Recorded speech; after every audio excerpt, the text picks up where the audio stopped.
or that might be out there. Has the board considered the environmental impact? It absolutely has. I went out, we found that the NJDEP actually wrote a technical memo in 2023 for the Green Acres program. And they asked the question, is artificial turf safe? Should we continue to fund it? And their finding at the time was absolutely yes. You can absolutely manage and control that and mitigate any of the risks that anyone has mentioned out there. I actually pulled the scientific paper and I found the lead author, the leader of that program, the New Jersey State environmental health scientist and chief toxicologist. And I had the conversation. I said, if we have a field that we know it needs to be capped, we know that it has drainage issues, and we know that we want to be able to use this more than once a week, all year round, as long as there's no snow on the ground, for hours a night, every day of the week. Is artificial turf in its current modern forms a healthy and protected solution for our particular problem that we face here? And his answer to me was yes. But even more so, he said that they were publishing an updated version of that 2023 study, which actually reached back out to me at the beginning of this year in 2026.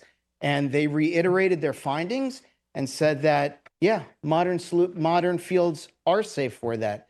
Now, the interesting thing is that one of the vendors that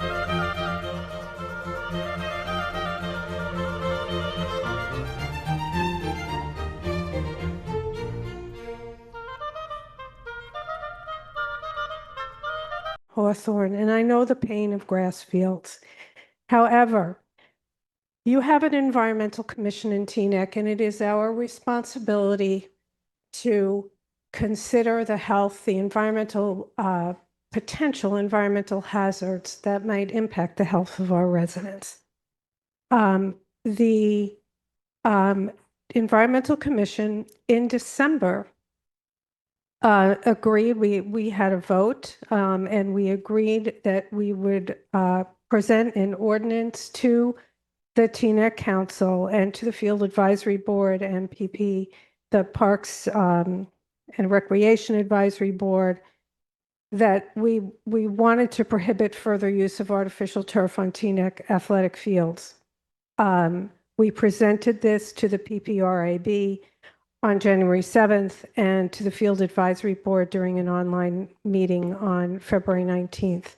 We understand that the plan is to use the most current form of artificial turf, which indeed is much less toxic than the original forms. However, the New Jersey Department of Environmental Protection report that Mr. Berliner referred to, if you thoroughly read that report, it is in no way a ringing endorsement of artificial turf, the most modern types, for children's sports fields. We understand that there's a lot of support for the field, and we understand why. We understand the pain of the maintenance of green grass fields. The Teaneck Environmental Commission has been in touch with the Department of Environmental Medicine at the Icahn School of Medicine at Mount Sinai, and we would like to have their fair share to present to this council. Deputy Mayor Organ said that she wants to make sure that it's safe. I think you need to hear the current research and read that report thoroughly from the New Jersey Department of Environmental Protection. Thank you very much. Because it is in no way a slamming endorsement of the newer types of fields. Thank you. Thank you. Ma'am?